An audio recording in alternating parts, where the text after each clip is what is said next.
Така, с днес ще продължа, който започнах преди 2 епизода и се опитам да намеря храна. Така да видим докъде бях стигнал.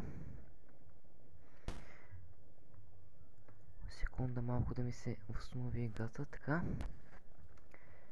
И да видим. Бях тръгнал да излизам от мината, за да намеря храна.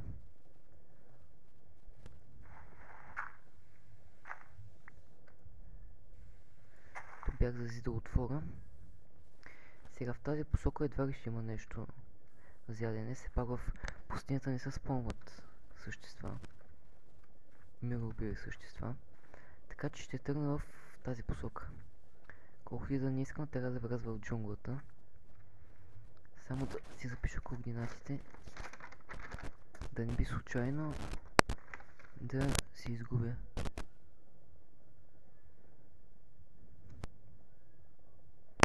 Така, едва ли ще стане. Все пак ще вървя само в една посока.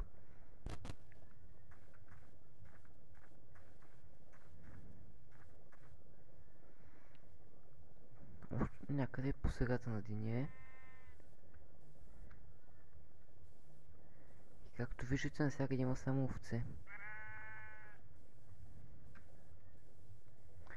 Това не харесвам след така наречения Adventure Update и спълно на животните се промени и на някои места спълно само от един вид. И в случая като са овце няма как да намеря храна. Мисля, че има пещера. Виждате колко много ме забива. Ако тръгна да сека дървета, мога да взема ябълки, обаче те чувам кокошка. Възстановяват прекалено малко храна. Да, тук някъде няма кокошка.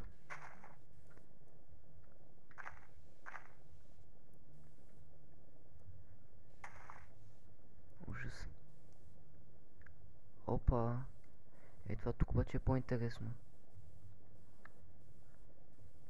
А тук е добре познатия Desert Temple.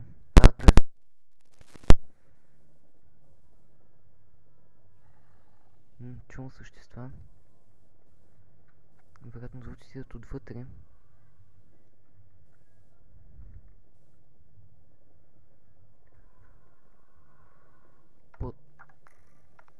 Да, това най-вероятно от зомбитата.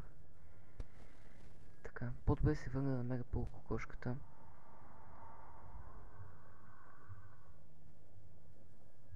Това слаймови ли са?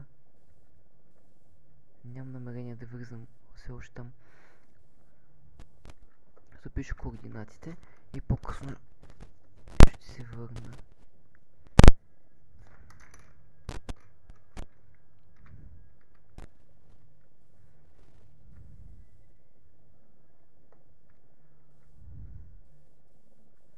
Така да видим, да мина в тази посока.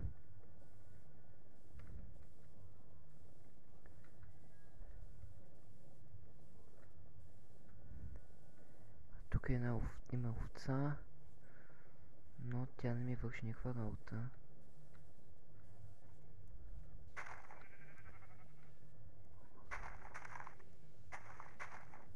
Аз скоро ще умра от глад.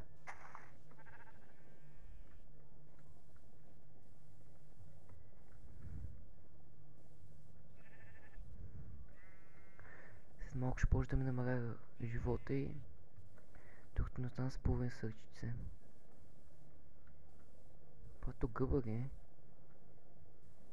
И просто червено цвет.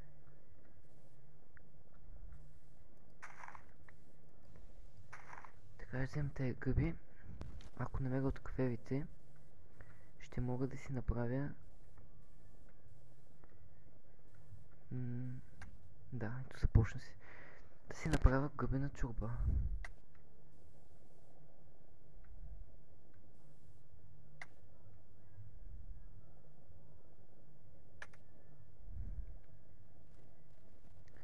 Безсмислено е.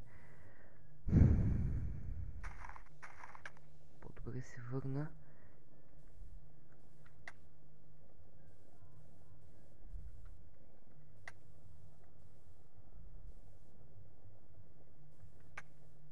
Стига да е.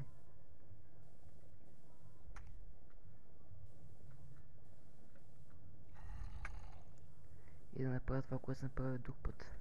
Просто мога да самоубия до леглото ми.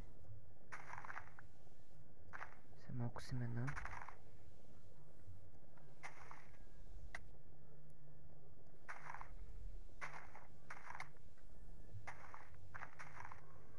Хайде де. Оге, зомби. Бягай, бягай, бягай, бягай.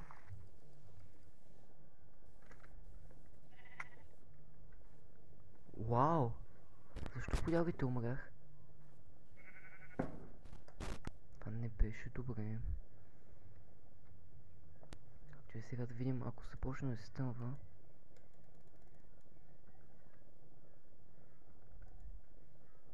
Хайде.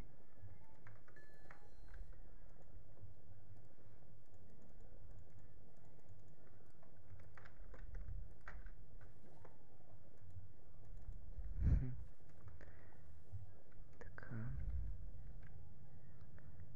Аз ще взема и това. То си е тук.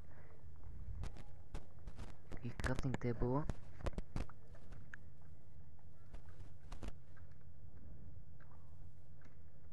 Добре, че записах координатите.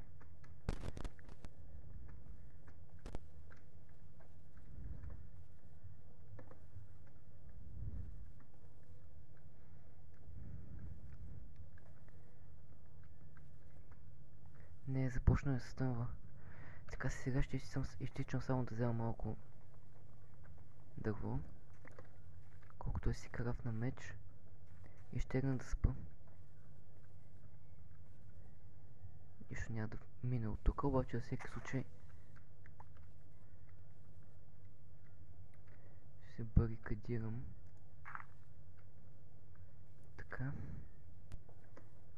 Имам достатъчно време, 5 минути преди да ми изчезнат предметите, така че малко да се забавя.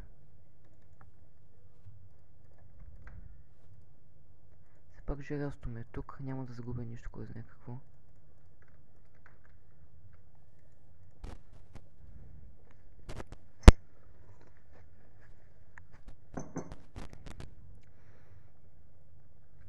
Да видим.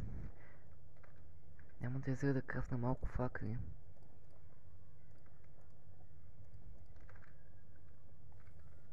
Ако евентуално вляза в Jungle Temple, вече имам някаква минимална защита, така че няма да ми безпокоят същества. Между другото, очаквам след 2 минути видеото да прекъсне рязко, защото все още не съм с пиратската версия. Просто ме домързя да си намеря по-свясна.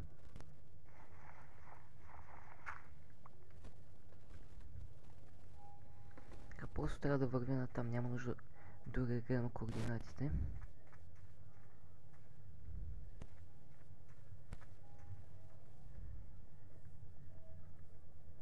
Трябва да се махна от тази джунгла и да намеря постоянен източник на храна.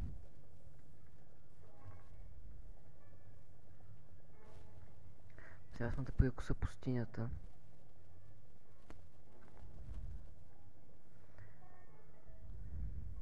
Да видим какво ще има от другата страна на пустинята.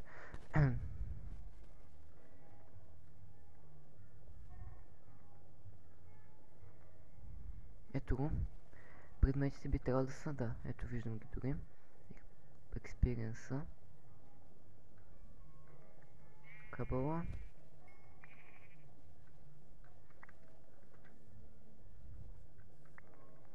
Гъбите. Общо взето нищо ценно.